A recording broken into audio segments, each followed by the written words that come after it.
Please welcome to the stage, host of the Manager's Playbook podcast, Mauricio Ruiz.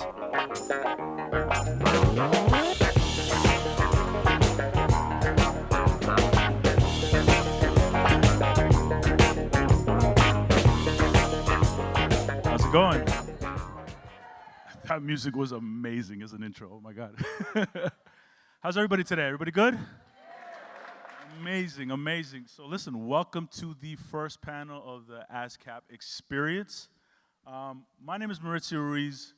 For those of you who don't know me, I am an artist manager in the music business, and as of late, I have diversified into the podcasting world, and I have a podcast called The Manager's Playbook that is about the music business and where we have conversations with individuals who have elite experience. So if you haven't checked it out, give yourself a chance. Watch it. Tuesdays it comes out, every Tuesday, 10 a.m. Speaking of elite individuals, we got some GOATs today. This is exciting. Today we're bringing to the stage some of music's most inspiring hit makers to hear about their journey to success. But first, let's introduce them. James Fauntleroy, four-time Grammy-winning writer-producer who co-wrote Die With A Smile. That's What I Like with Bruno Mars. What's up, brother? On the Run by Jay-Z and Beyonce and so many more. Next we got Nova Wave. Let's welcome to the stage Chi, Sophia, Blue, who are songwriters, producers, and artists that work with Beyonce, Jay-Z. How are you? And Kehlani, among others. A lot of hits right here. Oh my goodness. Next we got Mark Sonnenblick. He's had an epic year. Now, he co-wrote much of the music that brought KPop Demon Hunters to life, including the Grammy, Golden Globe, and Critics' Choice Award-winning song Golden, which is also Oscar-nominated, if I'm correct, right? Appreciate you.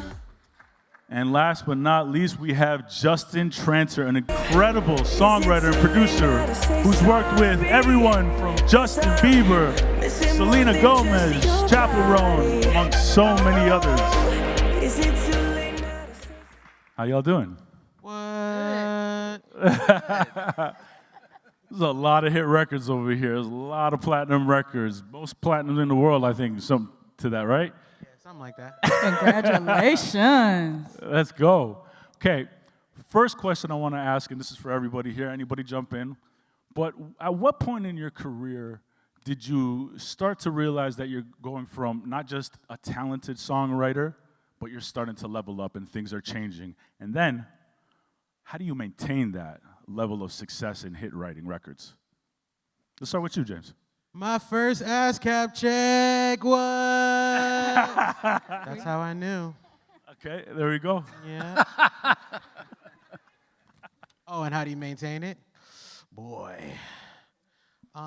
Most of these guys, we have a new lucky entry here to history down there.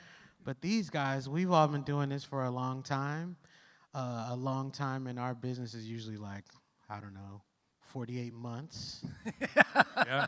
And so all of us are really lucky and really blessed. And I think it's just consistency. I'm sure, it's the same thing as anything you hear relating to greatness. It requires consistency. You know what I'm saying? Yeah, absolutely. Justin, what about yourself? Hi, everybody. What? Are we living? Are we having a good time? I mean, to make it quick, I was dropped from 4 record deals as an artist. And I luckily always was like, oh, these people are idiots. Their loss. I'll keep going. And when I started writing songs with and for other people, I was 33, and I had my first hit at 34. And I'm 45 now, in case anyone's counting. Let's go. Veganism, I recommend it. And The second a door opened for me after so many quote unquote failures, I was just like, well, I'm just gonna work harder than anyone I've ever met. And to this day, I still write minimum 8 songs a week. So that's how I maintain it, is I just, whether you're the best songwriter or the worst, that's up to the audience to decide. We can't control that. What we can control, what I can control, is just working more than anybody else who's ever done it. And so that's what I still do to this day. Well, let me ask a follow-up to that real quick. Is a lot of songwriters and artists will believe if they haven't made it by the age of 17, it's over. And it's not true at all, right? So you maintain that until, you said 33 when you got your first hit record. What kept you going? What kept me going was I think that songs are the coolest thing in the world. And I wasn't gonna quit trying to do the coolest thing in the world. I think that songs are magic. I have a degree in songwriting. Like the craft and geekiness of songwriting like really gets me going. So that's what kept me going, is that I just really geek out over songs. And in the music business, 33 seems old, but in the grand scheme of things, it's young as fuck. So I would rather pay attention to the grand scheme of things than the music business, even though we're in the music business. Amazing. Noble Wave, Chi, Lou? I think first of all, thank you for having us. Thank you for being here with us, y'all. Super grateful. ASCAP has done so many wonderful things for us. I appreciate it, for sure. I think for us, it's flipping anxiety on its head, right? So that's finding balance, and I think that becoming our best selves was the key to keep going. Like, we don't have any anxiety anymore, and I'm so grateful. Are you sure? No, I'm joking. I'm joking. Well, a little anxiety. We're releasing our first record next week together. Let's go. What's the name of the record? It's called NBG. Make sure y'all get that, you stream that. Yes. So, I think we overcame that, and now we're ready. For sure. That's what's up. Well, I mean, I didn't have my first hit until last July. Congrats. But I'm 35, and but I've been working in kind of like this other sector of songwriting. Yeah. I've made money as songwriting for like 8 years now, something like that. And it's just, I come from theater and movies, and so the way that system works is just different in a cool way. Money flows a little bit differently, but I feel like part of what that is a little bit is the way it's like the audience decides a little bit. Like, the audiences I've been speaking to for the most part are my collaborators first off, but also the people in the room, the people who maybe buy a ticket to a movie, but it's much less to do with kind of a broader pop audience in any way until this movie, and which is also really due to the amazing writers and producers I got to work with on it. And at least for me, part of the sustaining thing is just like going back to the songwriting a little bit, is like when, as you're lucky enough to build a financial relationship with songwriting, knowing too that, like, how do you protect your time? How do you protect your perspective, your artistry, so you're excited to wake up and get in rooms with people? But I write a lot depending on the project, the piano by myself too, and I've never been an artist. Like, that's not a part of what I do, but the writing part of it and making sure I'm kind of like leaving space to be surprised and excited. I think knowing when to take time off and not has been a big part of at least financial sustaining. I think it's a different thing, but creatively sustaining has been for me prioritizing the practice of the craft a little bit. So I'd love to stay with you on this because this gentleman here wrote Golden. Billboard Top 200, 18 weeks. No, yeah. Incredible. Congratulations. Thanks. I mean, shout out to EJ and Black Label and everyone else who worked on that too. Yeah. How are you protecting your time? haven't been protecting as much in the moment, but what's nice is my whole year, I mean, I'm lucky, like, my whole year was kind of planned out anyway. Like, I got the projects lined up, I kind of know what I'm doing. A lot of theater and film stuff, you're like way out from, I guess maybe like a record release. So like, that's all going on, and this is sort of happening on top of it in a way that's been a little bit crazy, but also amazing to have the gift of being able to, like, this morning, after this, tomorrow, like, I got a deadline, I got to get back in the room, you know, it's having that creative thing to go back to and be like, that is actually what matters, you know, or maybe different things matter to different people at different times, but for me to be like, I got a problem to solve tonight, which is like, I got this 2 minutes and it's not saying this and this thing isn't doing that, and like, my collaborator needs that, like, those are the problems of the songwriting that I can go back to and be like, that's also what I have control over, kind of like you're saying. What do you have control over? Yeah. The writing, the artistry, trying to improve your craft and your relationship with other amazing artists. And how did that record start for all of you, really? The big records that you have, how did it start? Was it in the studio? Was it sending session files? You know, with Golden, how did that begin? Well, Golden started with the story. I mean, a lot of what I work on starts with, you know, the vision of, in this case, Maggie Kang and Chris Applehans, who are the directors. They had a story they needed to tell about this character, and I think there were like 4 or 5 other songs written for that slot, and I wrote a couple of them, but like they weren't exactly right. And it started with, honestly, in this case, they realized we need the energy of the track to match the emotion that we want. So IDO and Teddy and 24 at Black Label, they make all the Blackpink music, Meow, all that stuff. Like, they made this amazing track. And then EJ and I have a brief of like, hey, we got to get the girls' backstories in here. Rumi's gonna say something like this here. There's a scene in a dressing room where she does this. Like, it all starts with the story. And then part of the game of it, and what I love is like, EJ's bringing in these melodies, we're pitching lyrics back and forth, we're being like, let's put this melody here, I need more syllables here. And the song is like kind of a weird structure a little bit. There's some, it just like, it happens, like it hit, I think partly because people, when they watch the movie, they also like really identify with this moment for the character too. But weird process, I think, in some ways, the way that I approach stuff. Bit different, yeah. James, what about yourself? Let's talk. What? Your biggest hit records, how did those come about? We can even talk about Die With a Smile. Right. How did that come about? Was it in the studio? Did you write it? Did you say, did I write it? I mean, of course you did write, but what I was asking is, did you write it with? It started off with Bruno, man. Yeah. Bruno is like a consummate traditional songwriter and producer. And so much so that a lot of his songs start on the piano even. Which I'm sure we all love writing to piano, writing to guitar, even though we write to beats like the vast majority of our time. Every songwriter I know gets into it a little different when there's like an instrument involved, like in front of you.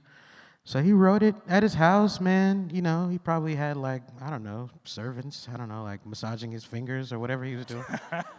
And he was like, he came to the studio on a cloud. And he was floating. Yeah, he just came in, silk robe. And he said he had a song. Played me the song. He's like, you know, he sings the first couple lines. He's like, what do you think? I'm like, it's good. How do I remember all this?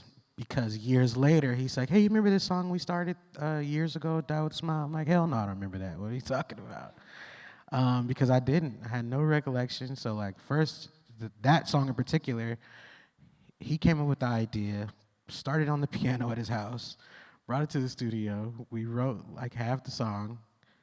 I completely forgot it existed. He brought it back up. It was his idea to put Gaga on the song. And I was just lucky to be there. Okay, let me tell you. How many years later was it from demo to it? From the beginning to the end, it was like 4 years maybe total, because we wrote it not such a small time before it came out, but not super fast either. So it was a years-long process.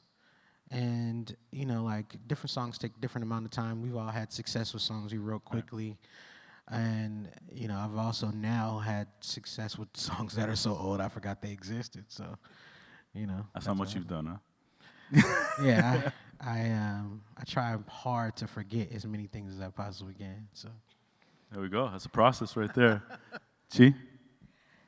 Blue and I were living in Atlanta, 2014. We were coming back and forth to LA, and we were like, man, do you notice nothing ever happens for us until we're in LA? And we're like, we need to gather all our money right now, and where are we gonna go? We're gonna go to Hollywood, California. And so we packed up, came here. 6 days later, Blue was signed to a publisher, and they called and said someone canceled on Hit Boy to work with Beyonce. And so it was a miracle of the opening portal that all happened at that particular time, of us just having faith and just getting out and just being like, we're just gonna go and just see what happens, because we were having an executive tell us not to go, and they were like, you guys aren't good enough. Really? You need to stay in Oh, yeah. Atlanta Really? and do That's not wild. come out to LA. The fuck? Sorry, didn't mean to swear here. Name Wow. names. Name names. Yeah, no, Yeah, I so you can, no. all avoid that person. And so we didn't listen, and Never we listen. Of course. Yeah. Never listen. Came out, got that connect, and we worked on a lot of songs. We thought we were gonna make Lemonade. We did not. It was a heartbreaker. People were crying. And then, honestly, you know, I feel like locking in with artists as great as B is super dope, because it was like motivation. It was teaching. I learned so much during Renaissance. It was like, you paying me to work on this? And I learned so, you know, it's so, you know, I'm so grateful. And so, yeah, like we locked in, and magic happens. Absolutely. Yeah, I think a lot of our biggest records come from just really locking in with the artists, especially like women, is because it provides a safe space, and a lot of women in the industry don't have that. So it's like we come in and we kind of act as big sisters. Not even act, that's who we are, you know, at heart. So I think that when people just trust you, I think the collaboration is just different. The process is just different. And we're able to we're just blessed enough to just get in the right rooms, and, you know, our gifts get to shine. You know, that's amazing. I love the answer. And Justin, that's been a big part of your career as well, that you forge these really strong relationships with the artists, right? And I think a lot of folks know you for that. How important is it to that process that you have when you're creating? Making sure the artist feels like they have the space to say something they maybe wouldn't have said the day before with whoever they were with the day before, or to make sure the artist feels like they can dare to suck. You know, like writing a song with a stranger is a crazy thing to do. What an experience. And we all do it almost every day. If you get lucky, you have a long-term relationship and you've written 20 songs together. But at some point, every relationship starts as strangers. And so to make sure that the artist feels like they can suggest a lyric or a melody that might not be a home run, because none of us fucking know if it's a home run because we haven't said it yet. So like, how do you know if a melody's good if you're like kind of imagining it in your head until it comes out? You don't know if it's actually good or not. So to make sure that the artist feels like they can suck in front of you is, I think, really, really important. And then I also feel very lucky that I was in a band for so long, where I got to do and say and write and sing and wear. The outfits were amazing. And wear exactly what I wanted. So then when I started writing with and for other people, it is not about me. This is not about my life. There's artists that I've written with for over a decade who like saw some random interview I did and were like, oh, I had no clue you had brothers. And I was like, oh, I have 3 of them. Yeah, I have 3. But I don't talk about myself unless someone really asks me, because this has nothing to do with me. I haven't written a song about my own life in 12 years, Really? and I have no desire to. Really? Yeah, I mean, who cares? I was I'm on like, the panel. I'm too happy to write a good song. You know what I mean? Like, I'm too at peace to write a good song. I need like 25-year-olds who are still tortured, you know? So I think that also helps the artist feel really comfortable, because this has nothing to do with me.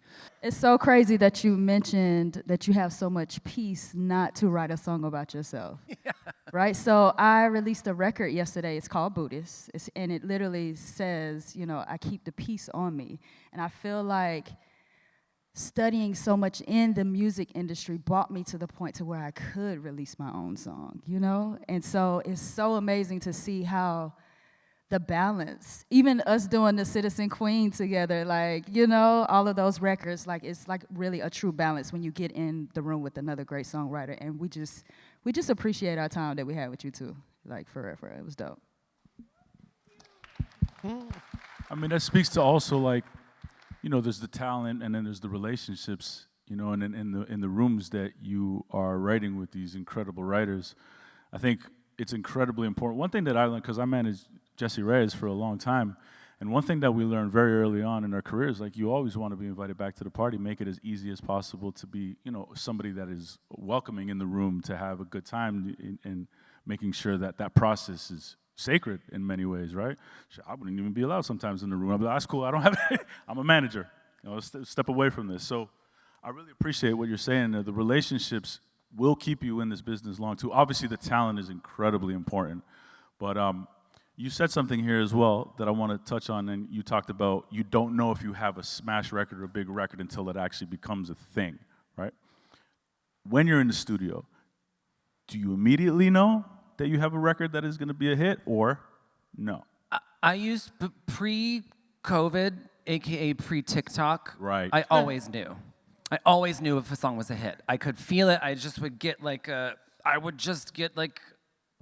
goosebumps or whatever the fuck. Like, I could tell if it was a hit. And post TikTok, if anyone thinks they know what a hit is, they're lying to you.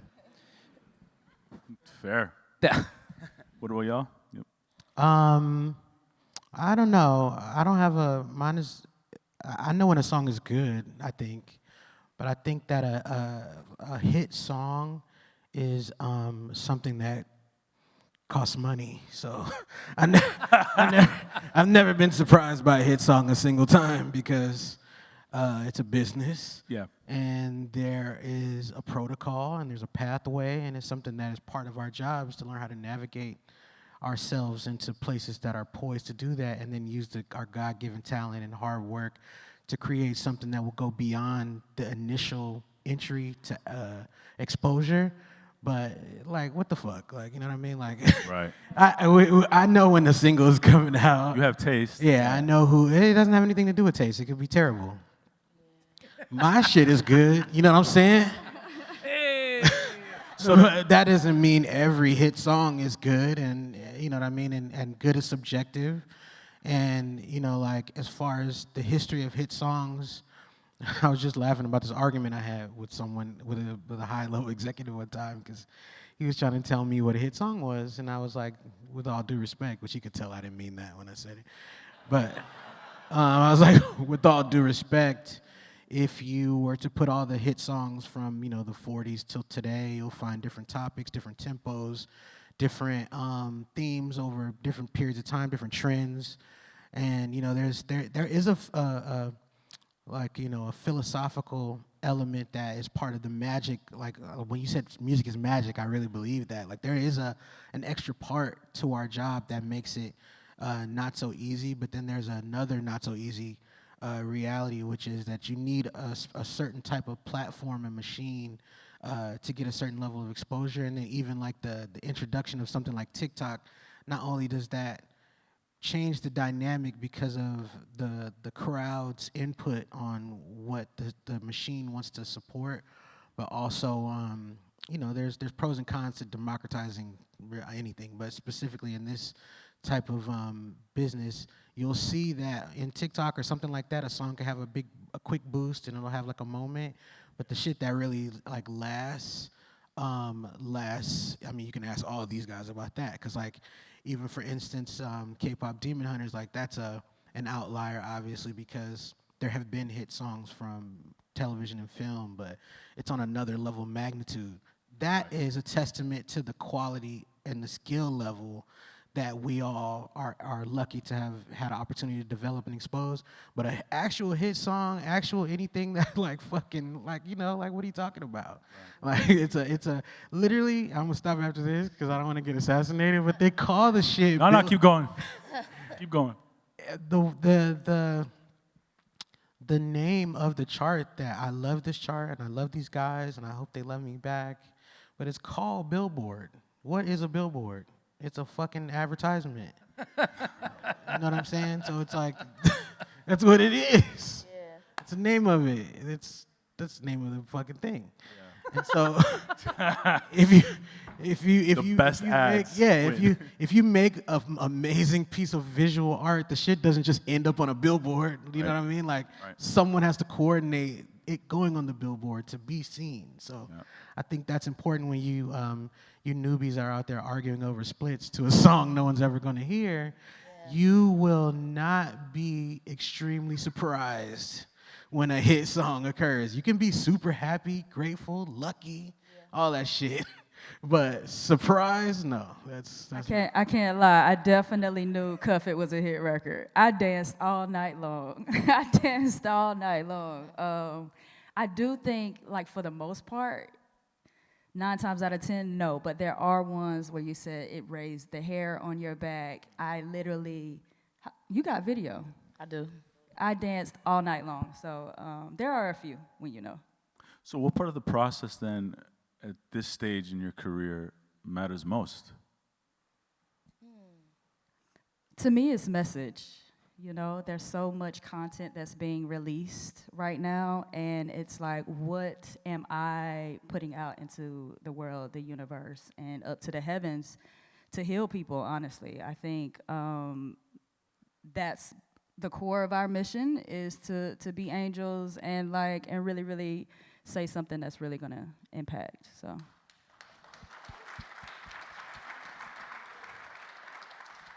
Want to add to that? Yeah, I mean, it's amazing to hear y'all talk, because it is. I mean, I'm newer to this world in a lot of different ways, but process is one of the things that I think, you know, I come into a collaboration with writers, but also filmmakers and you know, screenwriters and directors or playwrights and choreographers, and that's part of what's exciting to me as a songwriter is who is this new group of collaborators. What is their vision? What is my vision? Where do those things align? And so writing is a big, you know, the literal songs that come out are a big part of that, but something that excites me, I don't know, there's a lot of important parts of the process, I guess, but the initial sort of, I'm meeting so many new people, getting to get on their wavelengths, develop a vocabulary, a kind of trust between everybody to be aligned to make the movie, the musical, the TV show, whatever it is, like a lot of moving parts. Yeah, and that translates to writing ultimately, but a lot of that's not writing, a lot of that's just talking, a lot of that's just sharing playlists and watching a movie or watching another musical or something, and starting to get to know what their taste is and what your taste is and what the thing is you're trying to make together before you're necessarily, you know, writing, or you write half a song, you write a little piece of something, do you like this, do you not like this? That part of the process to me is always one of the most exciting things. And it's also like, if you don't get that right, you don't develop that trust or that communication, 2 years in, I mean, it's also, I work on stuff for like 4 or 5 years, like 2 years in, 3 years in, you're fucked or whatever it is, like, because you're like, oh right, we never actually trusted each other. We weren't going on the same journey together. Yep. Wow. Justin? For me, the most important part of the process is always conversation. If you can have a decent conversation with someone you're writing with, there's no such thing as writer's block. Prior to making the record? Like in the studio? Before you start writing, while you're writing, when you're trying to finish, I feel like, because lyrics are my favorite part of writing, that's, I think, my main gift, and so I can always find a new lyric in the conversation. So if we like have no clue what the second verse should be about, then let's just stop and talk for not even a long time, just a good 5 minutes where we're not thinking about the rhyme, we're not thinking about the syllables to fit the melody, we're just actually talking about what the song is about, which is normally what the artist is going through, or if it's a song we're pitching, what the younger person I'm writing with, who still has feelings, what they're what they're going through. And I can always find just a straight up, I can normally find like a full line, a full lyric in what they said, and just find a way to make it rhyme. So conversation is, I think, is the cure to all songwriting problems. James? The most important part for me, I think, is probably just this sense of awe. Like, first, just gratitude that, you know, like, all of us are so different, and probably, you know, who knows where we would meet, although we probably would meet shopping, some of us up here, I'm sure, but who knows where we would meet and how, and even the other people we've met. So, like, a sense of, like, wow, how lucky am I just to have been born, and then been born where I was born, and gone through what I went through, and just ended up in this place. And then I think, I don't know about these guys, but I think a lot of people that know me and they hear my songs a lot, they're super desensitized because they're consistently good, which they have to be. But for me, it's real. But for me, I'm so surprised every time. Every time I make another, even though I know, like, I know my shit is good, okay? But every time I do another one, I'm like, I cannot believe this shit. I cannot believe I just did this. I can't believe this is my job. I can't believe we get paid for this. Right. Like, me and my team do all this community work, like, and all this shit that's only possible because of these opportunities. So, like, just my sense of awe is what, because this shit is hard, man. Like, it's oh my God. But it's just, I just, the awe of the reality of the situation, that I can go in somewhere and come up with some rhyming words, Right. and some music that makes someone feel a certain way, that makes them feel good, get through their life. I've had people come to me, of course all of us have people come up to us about our hits and stuff, but I've had people come just say some obscure song to me and be like, oh my God, this saved my life, or, you know what I mean? Like, it was a song I did, and you guys don't have to force a collab, because I know you don't know this song. Do you feel me? I did this song called Lucid. You guys should check it out. It's Lucid, okay? It's by Cocaine 80s. And this guy walked up to me at a thing, and he literally, and he looked like maybe he wanted to fight or something, because he just had this so much emotion on his face, and I was like, damn, I have to beat this nigga up. And then he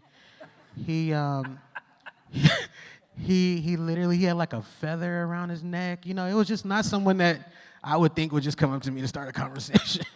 And he was like, you have no, he was performing it was in Vegas at this award show. And he was like, man, I'm performing at the show. I was like, oh, congratulations. And he's telling me all this stuff.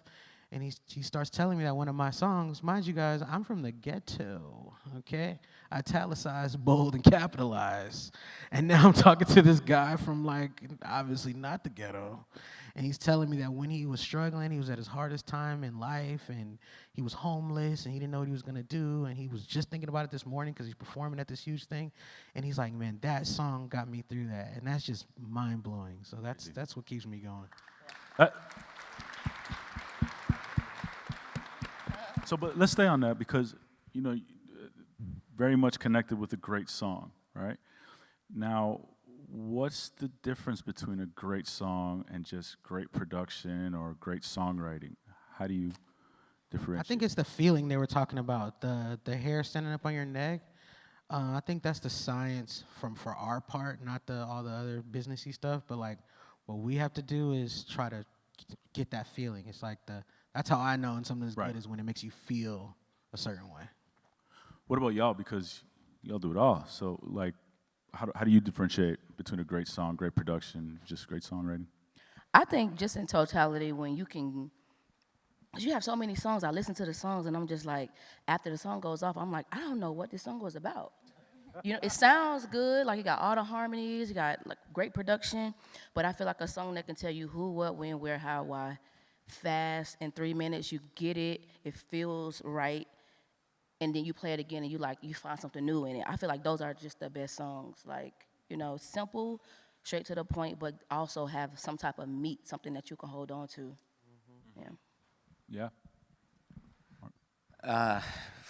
I mean, nothing intelligent to add. To add. I think, but I can try to like talk for like a minute about sort of the same thing they already Only- said, oh. and fill it Only with if you you want know, vague kind of, yeah. It's something I love. This is not a direct question, but just like I love the balance between the craft and the feeling, because there is such a technical element to, the syllable, the rhyme, the all, or like the production, or where the beats are, where the pre-chorus or not, or whatever. But at the end of the day, it is that feeling.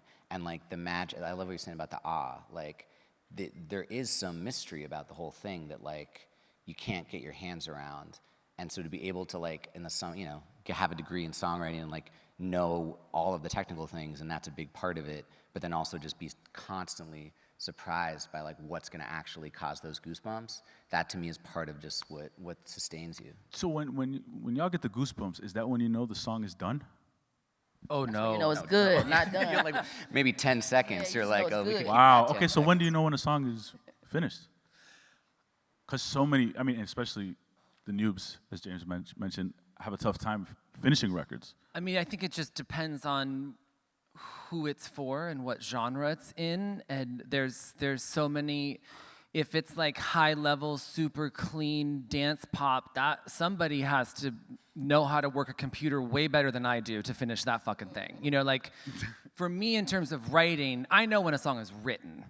When production is done, that I'm not the person to answer that question. But for me, it's I know when a song is written because there is a structure to it, and have we finished the structure, and is everything in that structure as good as it possibly should be? Mm-hmm. You laughed when you said depending on who it's for. You were like, Oh yeah, it's different. Yeah. It's just different. Whenever I start a session, they say, "How do you like to do this?" And I'm like, "You don't care how I like to do it." But what I actually That's so true. you know, Yeah, artists are like, I want to do your process. I'm like, no, you No, fucking you don't. So what we have to do is just like figure out what that is for them, and then depending on what the artist needs to consider it done, that could vary greatly. You know what I mean? And then also, like you said, if we're in Nashville and we're writing it in a Blackbird parking lot or whatever, that's way different than if you're working on a feature film or in title or something like that. So it just really is, to me, and I may have even said this before, but I think my answer really is like whatever it takes to get it done, like what we have to do, Yeah. Along those lines a little bit, though, are you leaning into trends? Do you know when to lean into it or ignore it? I mean, this is a question for anybody here, really. Even though I feel like we can all do everything, you know what I mean? Because we love music, but I don't think I need to do everything, you know what I mean? Sometimes when people ask me to do something, I just don't do it because I'm like, there's like 10 other people that could do that better than I can. I used to try back in the day, you know what I mean? Yeah. But I will walk into a session where everybody's playing trap and walk out with a jazz song. I'll tell you guys right now. Just keeping it real. But Even then though also there's circumstances where that's just not the case and it's whatever. So I think it's just about getting it done. Yeah. G? Yeah, I think we take every genre and just do it the Nova Wave way. Like, I mean, honestly, like, sometimes we're like, we pray before we go in there. We're like, God, if anybody can do this song, you can do it, you know? Because we don't know what we doing. We're just going to do it. We're just going to get in here and do it the Nova Wave way, man. And we trust it, you know? I trust what she's great at. I trust what I'm great at, and vice versa. And so we just always move like water when somebody is very like, hey, I'm standing on this. This is how we should go with the record. And it works out for us. I don't think we always borrow all the trends, but I try to stay aware of everything. Like, try to have my ears to the streets because I'm getting older, you know? Right. And things are changing all the time at a very fast rate. So Faster than ever. I just like to know what's happening. Just because if I need to, I can get in that bag, but I don't always need to. Yes, that's why it's great having a duo, because I have no idea what's going on in the world. Like in the closet meditating, and like, so I really appreciate you doing that for sure. Yeah, no problem. Do y'all prefer starting from scratch? Sorry? Do you prefer starting from scratch or building off of someone's idea? Starting from scratch. Yeah? Yeah, blank canvas is always, to me. Oh, I don't care. That's what I said. Yeah. Oh, you don't care? Yeah. Yeah, I just want to finish. I prefer to start from scratch if the idea somebody plays sucks. then I want to start from scratch. I go, you know what? I'm really feeling. You gotta call that audible. I love it, but you know. Like today, I just need to start from scratch. But no, if someone shows up with a half-written song that is amazing, yes, I want to fucking finish that. No ego, I can't yeah. wait to finish. It's usually never that. It's usually never great. Yeah, though. that's funny I was as like, let's shit, start from scratch. Let's start from scratch, yeah. No, or like, you know, and we still write together and we're still dear friends, but when me and Julia Michaels spent most of our time together, she hated to write to tracks because she has so much going on in her unbelievable, massive brain that like hearing drums and other things like would really get in her way.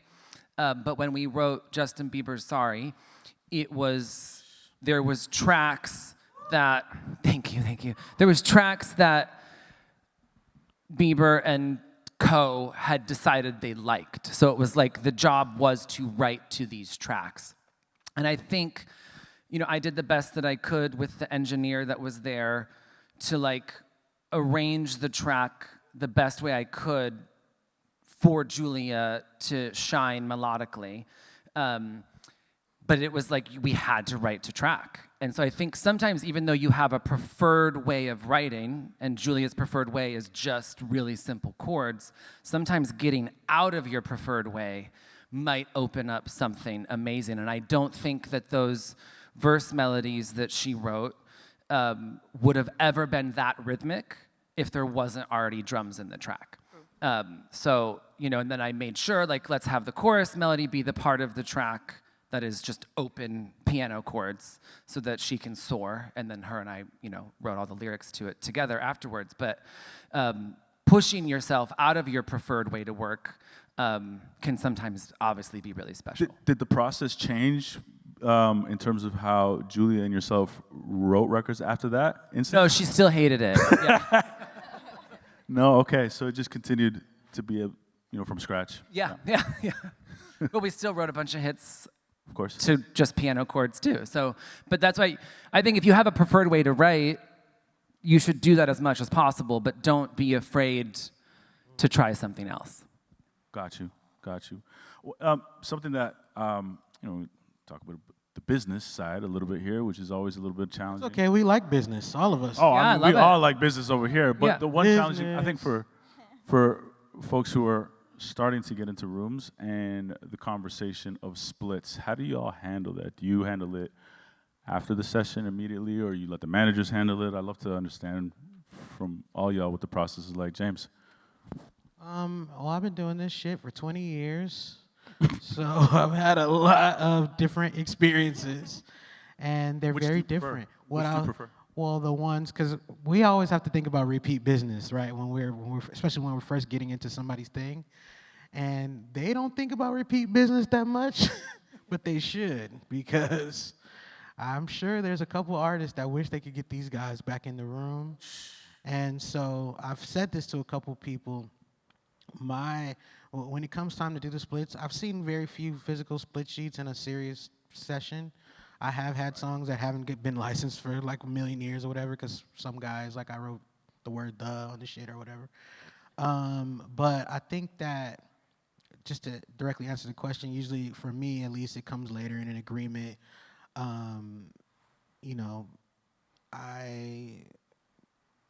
I have had words with people before.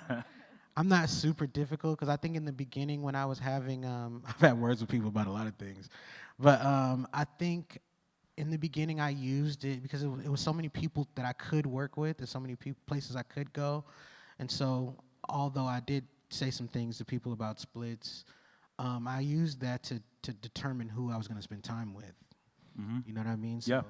The splits will come in the email for me through a lawyer. If it's that, like, there's certain situations where they really handle it so professionally that it really makes me excited to work with this person again. That's very rare, okay? But And you prefer that? absolutely, yeah. I prefer everybody to just, because there's like I don't know if people are talking about all the time, but there's a legal standard for like what section is worth what, and there's also a traditional like random person in the studio sometimes. You know, I think the higher you get up, the less random people are around in general. I would say I don't know. I mean, we love the pop way of like sharing and caring, and this is about the sum total of the energy of the song. So that's been good for us. We've been in a lot of different situations, like you're saying, where it's like you really didn't contribute as much, but at the same time, you know, we're here to serve a higher purpose. So sometimes, you know, it just works out. And I mean, honestly, us being a duo, we do things 50-50. That is our camaraderie. That is our place of just love for the game and the hits and music itself. But at the same time, also love for each other as we're covering different people when they don't have it. So, yeah. I think that's how you do it. Yeah. For me, like, I love that. Yeah, I always start equal. It's whoever, if we're in the room, we started the song together and finished the song together, that's equal. Even if we didn't finish, on Good Luck Babe, me and Chappell and Dan were there for verse, pre-chorus, chorus, verse, pre-chorus, chorus. She wrote the bridge herself, iconic bridge, legendary bridge, give credits where credit's due, she wrote that shit herself. But it was still equal splits because it's the heart of the song would have never been birthed without the three of us in the room at the same time on that day. Yeah. Sometimes splits aren't equal if the artist took the song somewhere else and finished it somewhere else. But for me, I always like, well, whoever started the idea, if you finished it with someone else, good for them. They can't have the same amount as the people that started it because there's nothing there without the core of the song. If someone rewrote a whole chorus, I guess we can have a different conversation. But if you wrote a second verse and a bridge, go fuck yourself. You're not getting the same amount as everybody else. That's crazy. Yeah. But if we're all in the room together, that's equal splits. And no, I've never seen a split sheet in a proper session. Right. There's no split sheet in a session. Yeah, nobody. If someone has a split sheet in a session, I'm like, oh, sweetie, go back to college. Gotta go this back. is crazy. Yeah. Because it just kills the vibe and it feels weird. And but yeah, I've been very blessed. For the most part, it's always just equal splits. And then if someone does something else on their own time, which is normally the artist, right? Because they're going to go and do something. Then you just have to have a really polite conversation about it. Well, and it's also important to note, too, that you can have an incredible time and have a great record, but then when the paperwork comes after the fact, and it's funny, that energy is gone. It's That's so what I was going to say. Gone. Energy gets impacted. And I told somebody, I don't know if it's true, but I told a superstar one time, you know that's why your shit is fucked up, right? I said, you know that's why your shit is fucked up, right? To a massive superstar.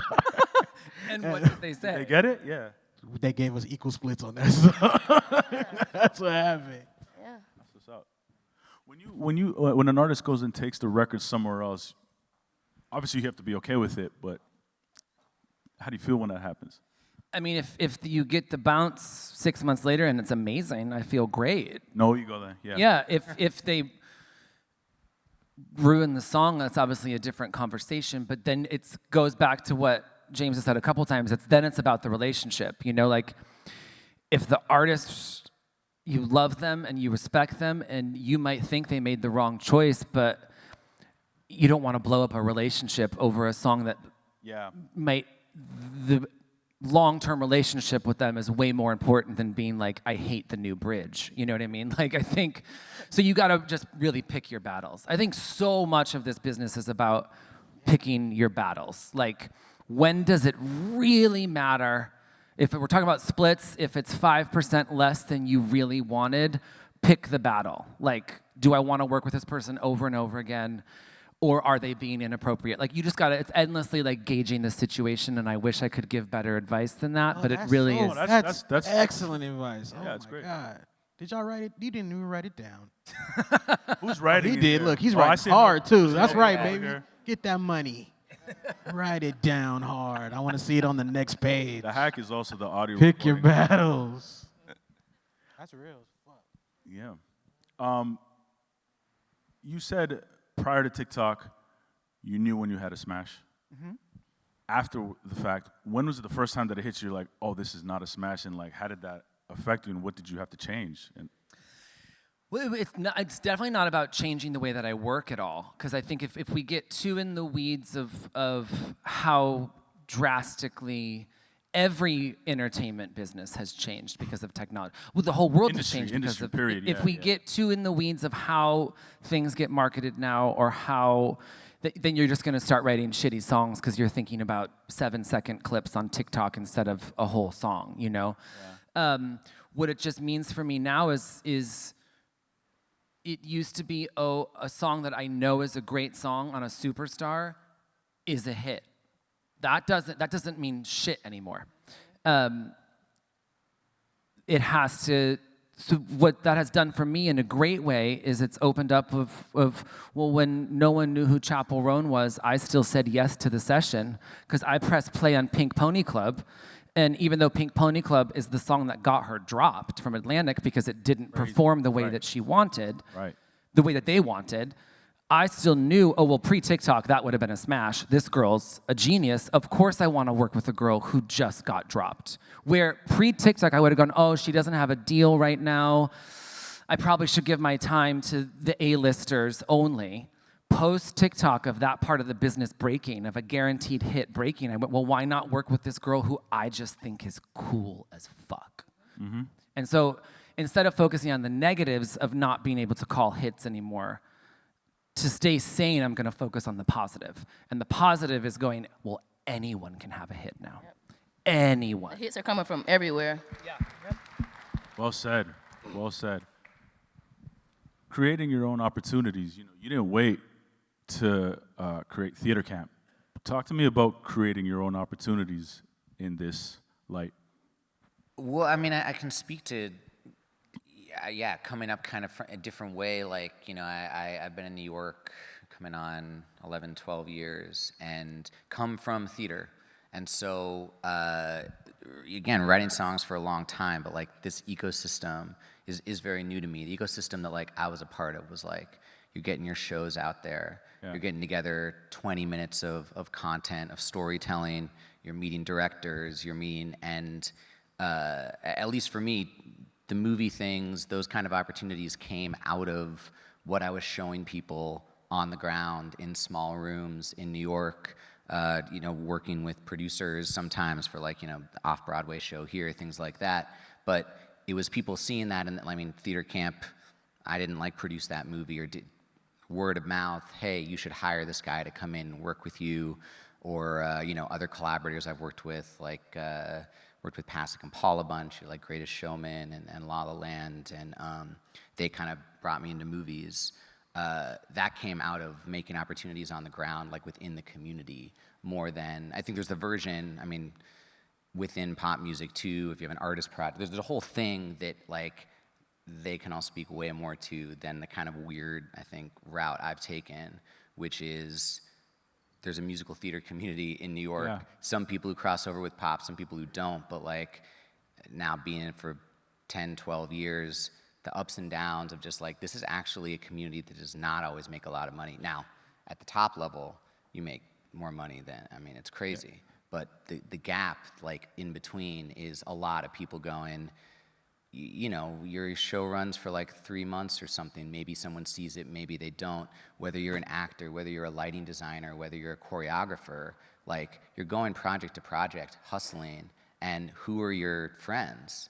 Your friends are the ones who are hustling with you in the community that you make on the ground. And like you want to get your work out there. But at least for me, the way that like almost all my opportunities came was by making friends, supporting them, getting their support back, playing songs for people that I thought were amazing songwriters, hearing their songs too.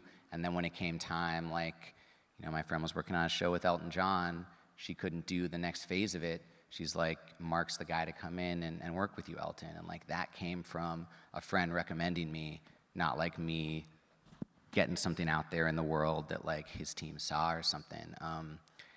That is everyone's path is gonna be different, but at least for me, it was investing in finding the people who I really, really admired and thought were amazing, that I also liked being around for more than 3 minutes, and investing in those relationships is basically the seeds planted 10 years ago that have paid off in different ways now. Demon Hunters, I was brought in by executive music producer that I did 2 other movies with, and they brought him in.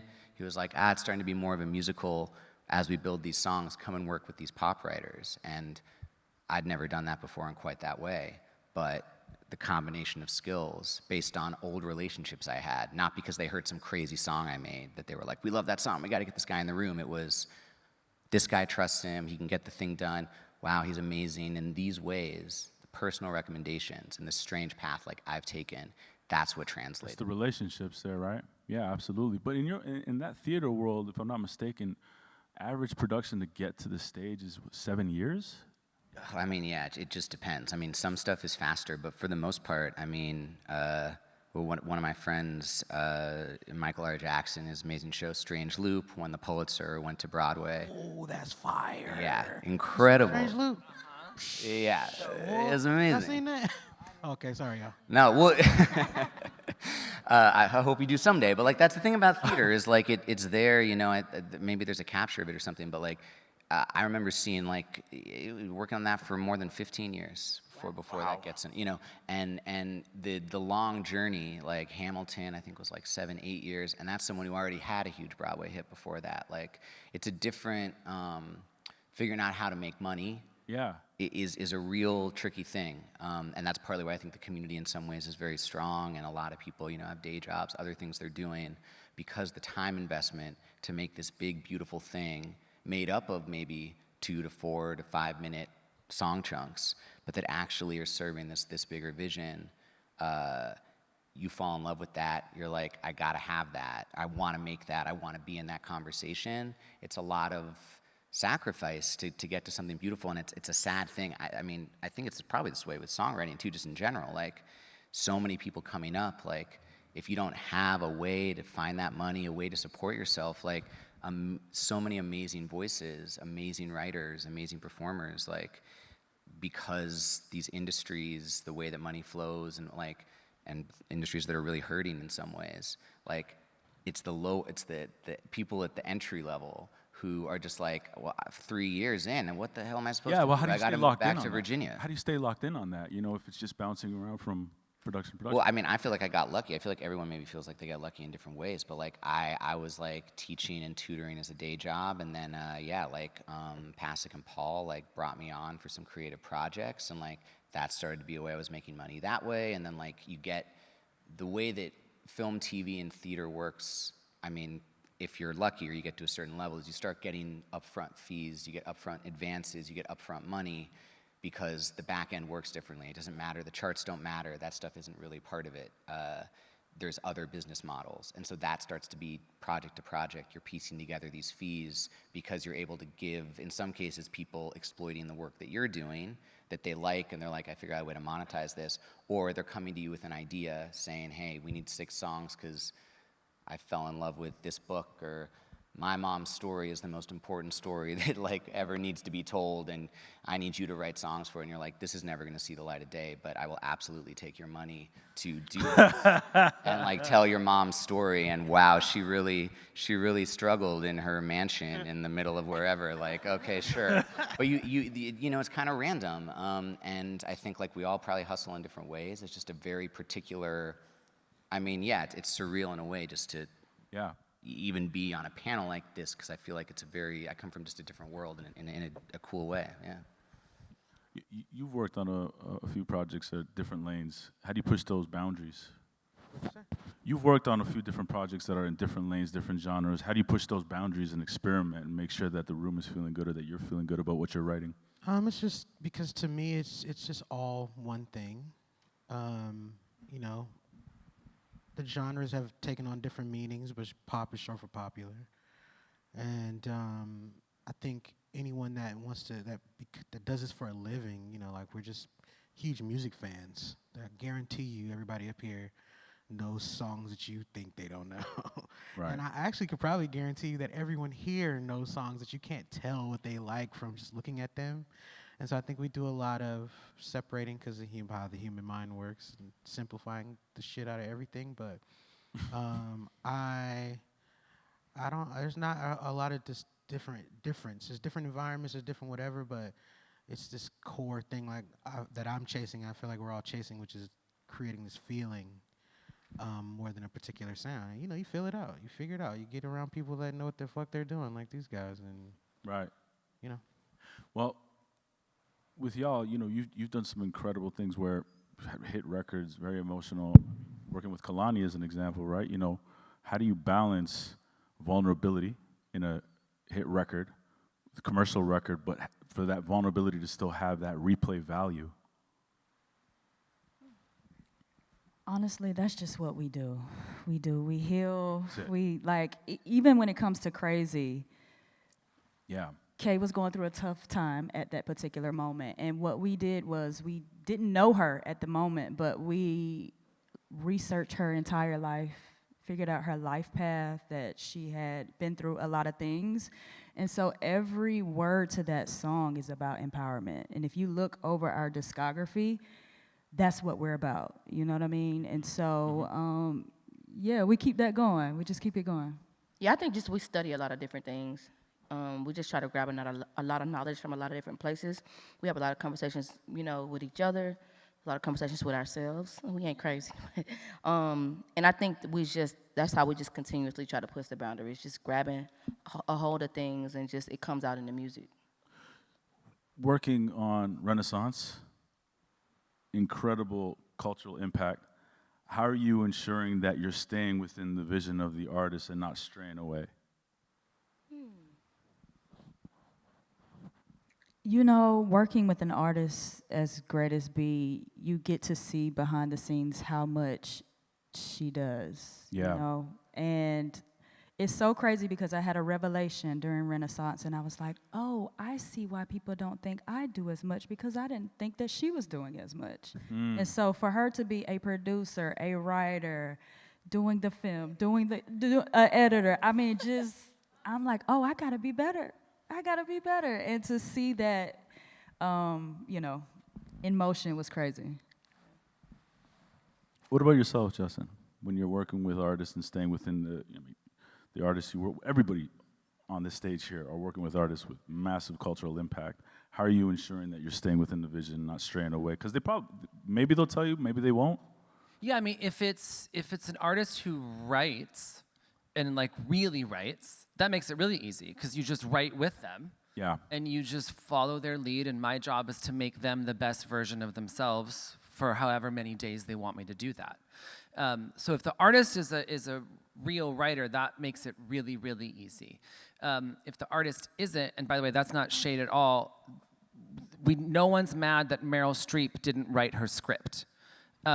It is True. so important to just be a great singer and a great storyteller who can take great songs. So when I say if the artist can write, that's not being shady to the artist who can't. Of course. That's Dolly Parton's possibly the greatest American songwriter, but if someone sent her a song that she loved that she didn't write, she fucking sang it. So, but it is, if the artist is writing, I just follow their lead. Yep.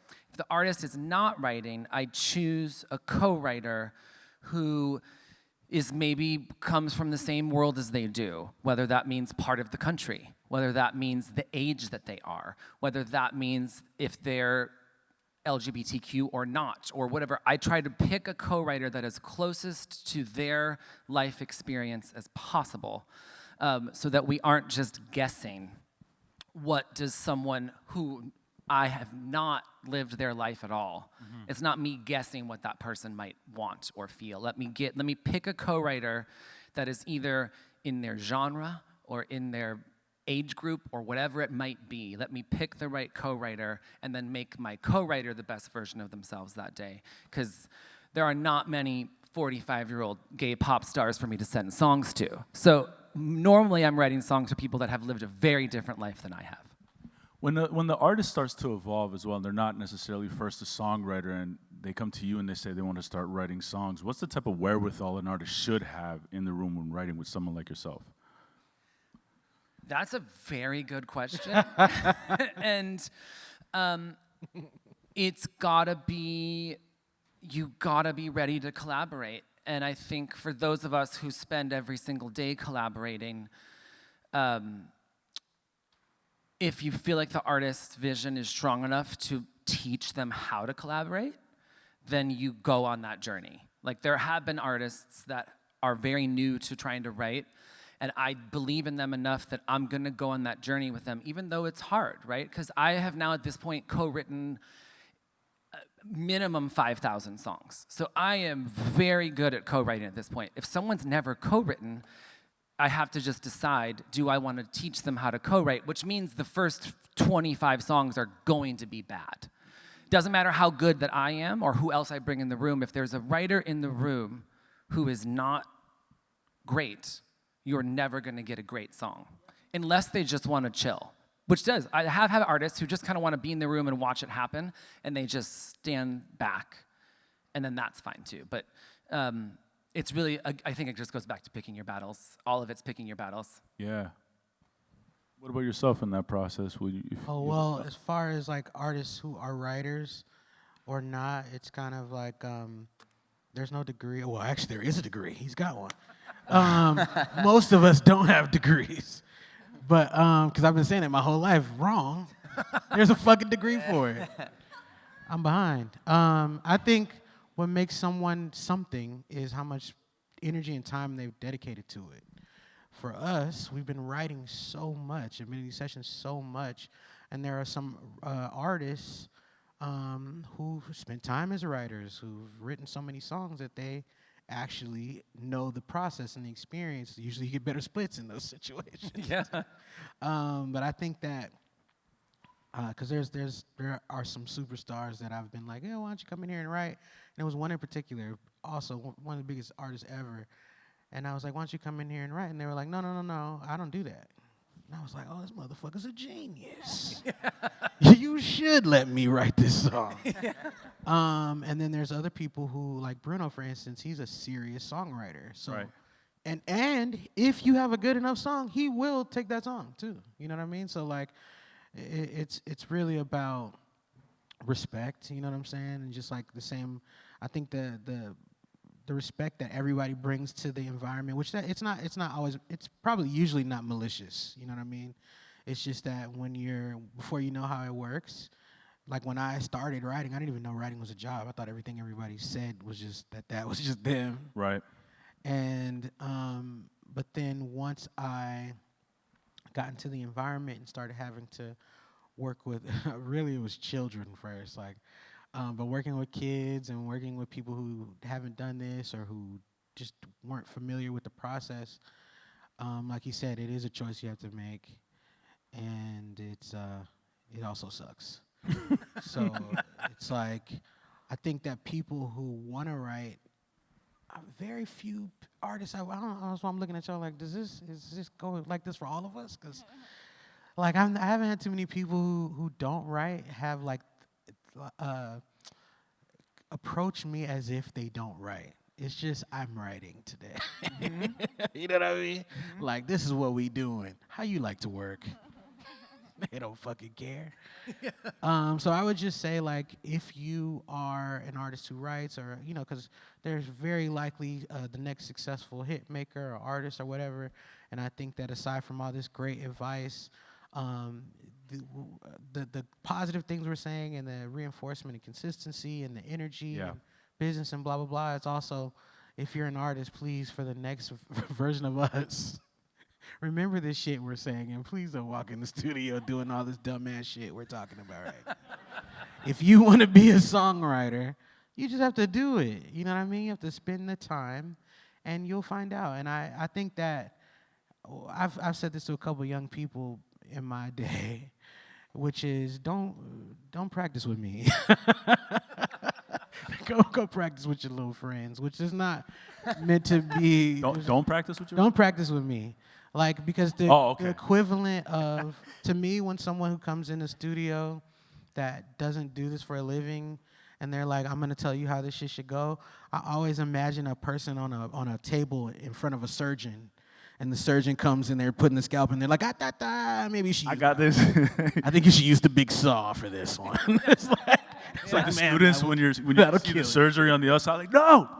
Over there. Hold on, right here. I think is where you should cut. You know what I mean? And so I think it's as simple as just respecting it, and just respect. It will take you such a long way. respect and appreciation. You know what I mean? Put the time in. Absolutely, I love that. And who has a whole lot of respect for the songwriters is ASCAP. So shout out to y'all. ASCAP. Bring it back around, baby. Gotta bring it back around. This is the experience. What does it mean to you to be a member of ASCAP? I'm gonna go across. ASCAP. Yes. There they go. Great people. Great There they are. people. I've been ASCAP the whole time. The energy I got from the first day I walked in the building was extremely welcoming. It's always been like just extreme level support. My first big checks I got in my life were from ASCAP, and even at the time, I was still new, and so that was an investment because, you know, you don't know after somebody has one hit. A lot of us only have one, you know, like, which is, by the way, incredible. Yeah. You know what I mean? Like, if you get one of these motherfuckers, look how loud I had to get with y'all. It's incredible to even get one. But I really think that ASCAP does a great job just supporting us, even having us come back so we can interact with you guys. So I'm really happy to be a part of the family. Woo! ASCAP has been so wonderful to us. And so to be here where we're truly supported, and I know that this company is for the songwriters, you know, and not just about business. And so we're super appreciative, and we heard it's y'all birthday today. Hey. Let's go. Happy birthday. Oh. So Blue and I are on a song called we're on a TV show called Hitmakers, Yes. and we did a happy birthday song. And so crazy. So we're in the car, and we're talking about, we're releasing this record next week, It's called NBG. But you said to me, you said, we should shoot Happy Birthday next. And I said, okay, well, whose birthday are we going to shoot it for?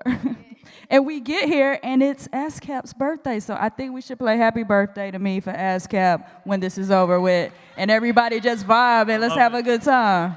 I love it. Blue? Oh, yeah, I mean, to echo what you said, but no, ASCAP has been great. I think they've just been super supportive in supporting our initiative as, you know, Singer is a duo, you know, all-female duo, and just getting behind us and rallying behind us. They've been always pick up the phone when we call, and, you know, to me, that's the thing that makes the most sense. It's just like, are you available when I, you know, have a question, you know, just simple things. So shout out ASCAP. I love y'all. We here to stay. Yeah, I've also been ASCAP from day one, and Michael Kirker brought me in on the musical theater side, and so many of my friends. Yeah, Michael, I think he's either here or he left. It's one or the other, because he was here before, so just logically. And I got a grant early on from ASCAP that, like, just, you know, before I was making any kind of money, that was really meaningful to me, both the money and the kind of endorsement. But yeah, there's a musical theater workshop. There's support, I think, for songwriters in a way that I felt immediately, even though I was in like one little sector of it for a long time. That, I mean, yeah, just knowing that it's run within itself, it's not operated by, like, you know, people who are looking always at the bottom line, although please look at the bottom line too. But yeah, it's just, you know, it's an amazing organization. It's also the legacy of it too. I'm proud to be a part of that as well, so thank you. I'm very new to ASCAP, and the more that I learned about ASCAP's history, that it started as activists for songwriters 112 years ago, fighting for songwriters' rights from day one. That's why this organization exists. As someone who, if you follow me online, I scream about songwriters' rights probably way too often. It's hurt my following. People are annoyed by me. And I don't care, because we are losing the next generation of songwriters because there is not enough money for them to survive. We are losing the middle class of songwriters because there's not enough money for anyone to survive unless you are at the top of the top of the top. And so when I learned the history of ASCAP and the intention of ASCAP, I couldn't believe that I wasn't here the whole time. And so I'm very happy to be here. Let's go. Everyone, We're gonna do some Q&A, but before we do, please, another round of applause for this incredible panel. A lot of gems. Thank you so much, everybody, for doing this. This has been amazing. So I don't know where I'm looking at, but I know that there is some Q&A, right? So if you got your hand up, you got a question? So I wanted to know if whether it was in the room or at some point in your career, if there was a specific hill that you died on, and whether you regretted that decision or not later on. Does that make sense? I've never died on a hill. It's just songs at the end of the day. I have a lot of friends who I love and respect who are very successful, who they die on many hills. But they're normally like younger, hotter, and straighter than I am.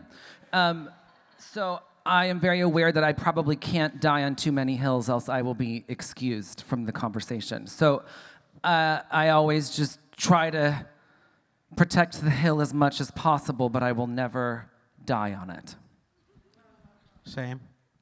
Yeah, pretty much same. I mean, in that way, it's like at a certain point you pick your battles, but also it's like if you know your own value, it's such a long game. I was talking before about relationships. Like you don't have to go back in a room with anyone. You don't have to give them your talent again. Like, and what you're making, you're lucky to be able to make music, songwriting. Like, I don't know, maybe died on other hills in other parts of life, but at least in this, it's like just walk away from those people.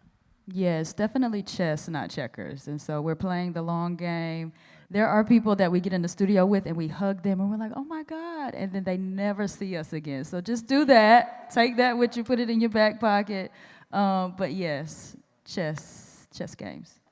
Hi, I'm Kimberly Korn from New York City. Hello. Mother of 4, songwriter. Hey. Really nice to meet you all. So if you could give any of us feedback for artists that are trying to break in and work with songwriters and artists, and we don't have publishing deals, what would your advice be to get in the rooms? I think earlier Mark mentioned word of mouth, and I think that's something that we all probably have in common. Like, word of mouth is really super powerful marketing beyond whatever your various alignments are. And so if you make something good, then you play it for the people around you and your network, and they'll talk about it. Because people who are, we're looking for people who are good. You know what I mean? We have enough people that aren't good around. And so we're looking for you, good people. And so, you know, I feel like this idea is a lot more talked about now, about like what networking actually is, meaning like peer-to-peer as opposed to running up to all of us and trying to get us to listen to your song or whatever. Because what the fuck are we gonna do with it? But you know, it's like, I think it's really important to make something that, you know, like we talked about different genre earlier. And I think it has a lot to do with when you're at your foundational level, doing something that's so true and in line with you that it's your best version of what you're doing. And then that will, you know, if you do it right, people will respond. Because that's literally how I got in the business, was somebody heard a song and they were like, yo, you got to hear this song. And then another guy, and then another guy, and then somebody gave me this really bad publishing deal. The rest is history. But word of mouth, dude. Yeah, I think it's just my way into the business was I was in a glam punk band, and oh, you saw me? Apologies. I hope I didn't spit alcohol on you. But the way that I got in was by spitting alcohol on audience members in fishnets, 6-inch heels, and a full face of makeup. Yeah. But that was my very bold way into the business. So figure out what is your bold way into the business. Not everyone should spit alcohol on their fans, but that I did. And now I'm sitting on this stage. But what is your version of make enough noise in your community, right? My band only really was successful in New York, right? But that was enough for me to make enough noise in my own community to get into the places that I wanted to get. So what is everyone can have their own version of that. I would say utilize your PRO.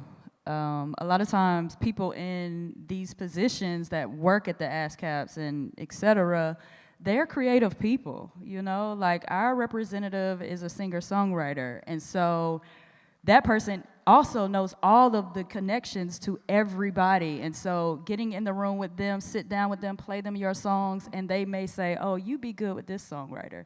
And then maybe that songwriter takes you to the artist that you want to get to. And so collaboration, and definitely count on your PRO. Thank you, ASCAP. Yeah. Thank you. Yeah.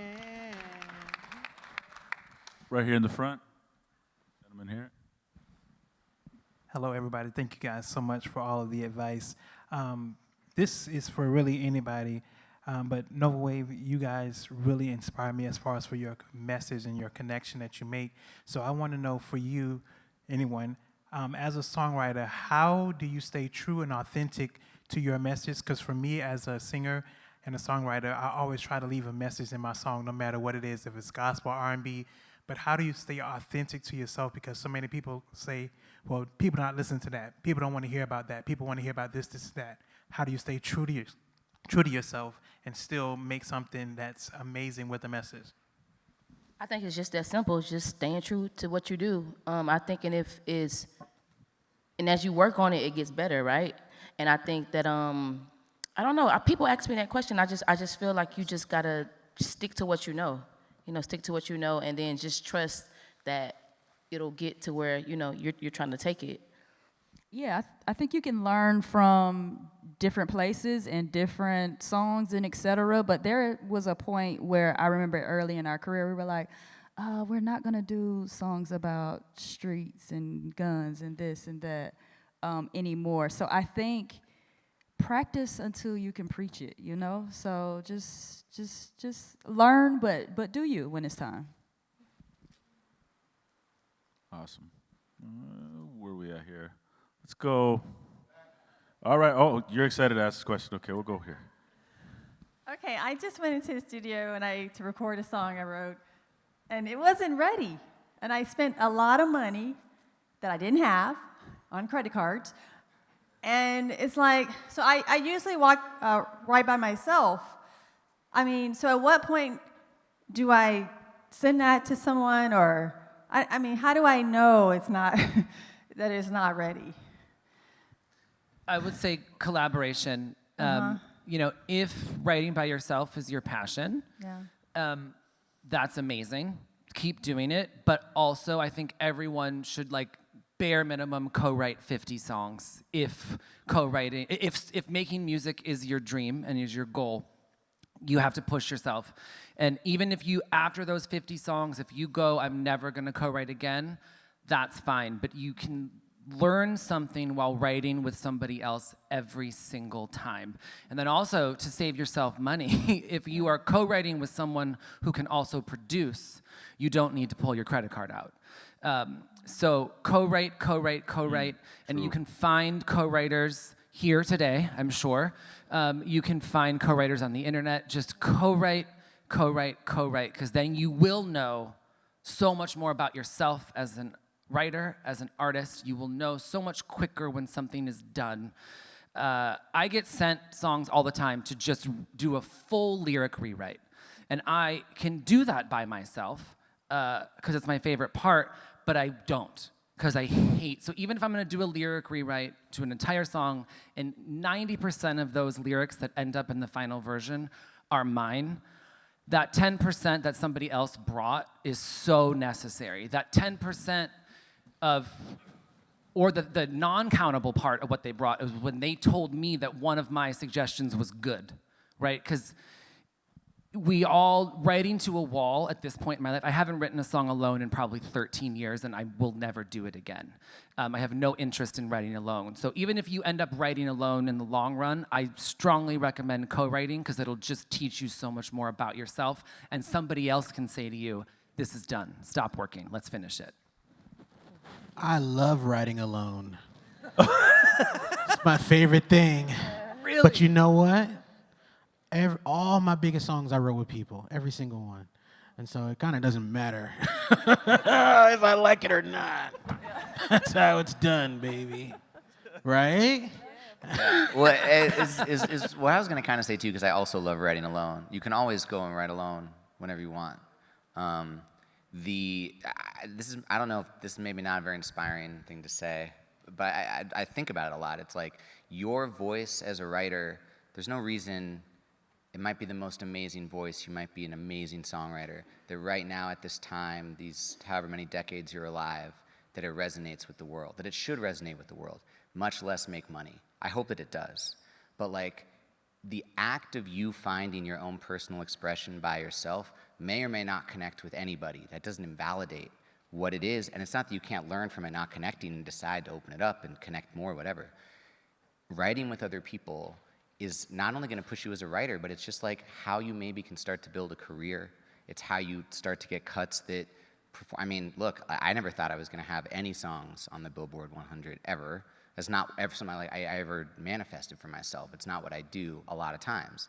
But because I was collaborating with these other amazing writers on this particular movie, suddenly that is something that's happening to me. And I still, today, tomorrow, I'm gonna be writing a song by myself because I love that. Am I thinking the song is ever gonna be some big hit or resonate with people? I don't think so. That's not why I'm doing it. It's not what I expect. There's no reason it should.